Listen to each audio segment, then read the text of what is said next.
परंतु पाप ने इस आज्ञा के द्वारा अवसर पाकर मुझ में हर प्रकार का लालच उत्पन्न किया, क्योंकि व्यवस्था के बिना पाप मृतक है।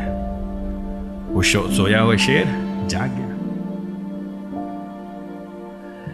कई साल पहले की बात है, हम और फिलिप भाई एक बार ट्रेन में जा रहे थे रात में, आई थिंक एमपी से वापस की तरफ आए थे। तो हम लोग जब बैठे हुए थे तो अलग अलग कई लोग, क्योंकि हम लोग जिस तरह की बातें कर रहे थे उसको सुन करके कुछ लोग बहुत ही उन्होंने रुचि लेने लगे, कौन है आप लोग, कौन है आप लोग, क्या काम करते हैं। चर्च में काम करते हैं, हम लोग पास्टर हैं। बात होने लगी तो हमारे बगल में एक व्यक्ति थे जो पवित्र व्यक्ति थे। अब हम बताएंगे नहीं कौन थे पूरी बात, लेकिन एक विशेष धर्म के पवित्र जन थे।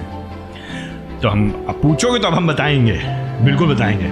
सुसमाचार सुनाने का मौका मिला, सुसमाचार के बारे में बात करने लगे। बात करते करते हम बताने लगे हम लोग कि भैया मनुष्य के अंदर अच्छे काम करने की क्षमता नहीं है।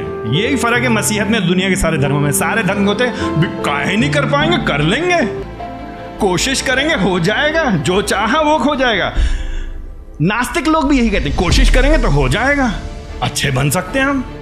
नास्तिक लोग भी बोलते हैं और बाकी सारे धर्म के लोग बोलते हैं हम अच्छा कर लेंगे अपनी मेहनत से, हम मेहनत करेंगे, हम नकारेंगे, हम ये नहीं करेंगे, हम वो नहीं करेंगे, हम वो नहीं करेंगे। हम समझा रहे भैया आप कोशिश कर लीजिए, आप बोल लीजिए, पाखंड कहीं ना कहीं निकल के आएगा जब अकेले बैठे होंगे फोन के साथ कमरे में, कोई और नहीं होगा तो, या किसी ऐसी जगह पे होंगे जहां पे आपको कोई नहीं जानता, कहीं ना कहीं पाखंड निकल के आएगा। जब मौका मिले, डर के मारे, शर्म के मारे, इज्जत के कारण, पुलिस के डर के मारे नहीं करते आधे कर्म हम लोग। समाज क्या कहेगा, लोग क्या कहेगा, फंस जाएंगे, खुल जाएगी बात, पता चल जाएगा, बेइज्जती हो जाएगी। अगर बेइज्जती ना हो, छुप के रह कर ले, पता ना चले किसी को, तो हम सबके अंदर क्षमता है एक से बढ़ करके एक काम करने की। तो हम लोग समझा रहे उसको, नहीं ऐसा हो ही नहीं। अगर हम चाहें तो अपने आप कर लेंगे और हम लोग सुधर सकते हैं और हमको सब ठीक हो जाएगा और हम मिल जाएंगे भगवान से, अल्लाह से, खुदा से, जो भी है। ठीक है भैया, कोई बात नहीं।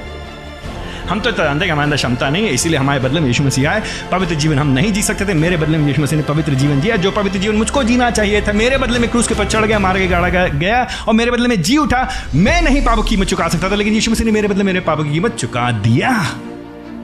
किया यीशु मसीह ने मेरे बदले में जो मैं नहीं कर सकता था। आप सोचते हैं आप अपने आप कर लेंगे, पापों की कीमत चुका लेंगे, तो लगे रहो भैया, यू आर वेरी वेलकम, आपका स्वागत है। 11 बज गए, सबने लाइट ऑफ कर दी, सब सो गए। हम यहाँ पे लेटे हैं, बीच में भाई साहब लेटे हैं, ऊपर एक दूसरी महिला लेटी है।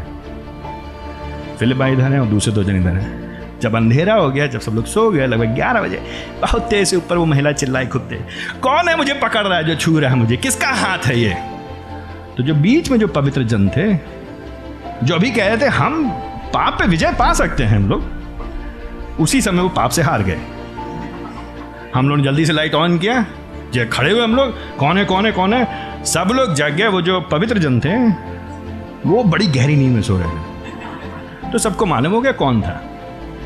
तो हमने उस बहन से कहा, बहन आप मेरी सीट ले लीजिए, मैं आपकी सीट पे चला जाता हूँ। और फिलिप भाई उनके नीचे थे ताकि वो आराम से रहें। वो बेचारी डर के मारे कांप रहे। आप चिंता मत करिए, दोबारा अगर होगा हम लोग यहाँ पे हैं, आप हमको आवाज़ दीजिए, हम लोग आप साथ हैं। हम लोग सो गए, हम लोग पता नहीं चला कि रात में कब वो उठ के भाई सब गायब हो गए। समस्या क्या है? ऊपर से टेप लगा लो, आयोडेक्स मल लो, मल्लम लगा लो, अच्छे कर्मों का ढोंग रच लो। 1 साल चलाओगे, 2 साल चलाओगे, मौका मिलेगा बाहर निकलेगा। That's the reality। व्यवस्था हमको मुक्ति नहीं दे सकती है। व्यवस्था हमारे पापों को उजागर करने के लिए है ना।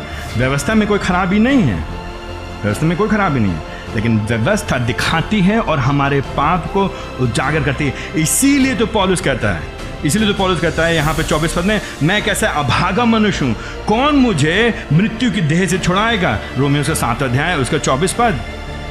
इसीलिए पौलुस 18 पद में कहता है, रोमियो से 7 अध्याय उसके 18 पद में कहता है कि मुझ में अर्थात मेरे शरीर में, मेरे देह में, जो पाप में शरीर है, जिसका भी छुटकारा नहीं हुआ है, उसमें कुछ भी भला वास नहीं करता है।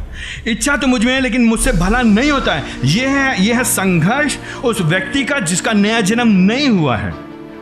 जिसके अंदर परमेश्वर पवित्र आत्मा ने काम नहीं किया, जो शरीर में, देह में, व्यवस्था के अधीन है, जो नियमों के अधीन है, जो नियम के अनुसार अपने आप को सही ठहराने की कोशिश कर रहा है। इतनी बार हम दुआ करेंगे, इतनी बार हम प्रार्थना करेंगे, इतना पैसा देंगे, इतनी गरीबों की सहायता करेंगे, इतने अच्छे काम करेंगे, इतना सच बोलेंगे, और बाद में तौला जाएगा तो हम ठीक निकलेंगे। कभी नहीं होगा ऐसे।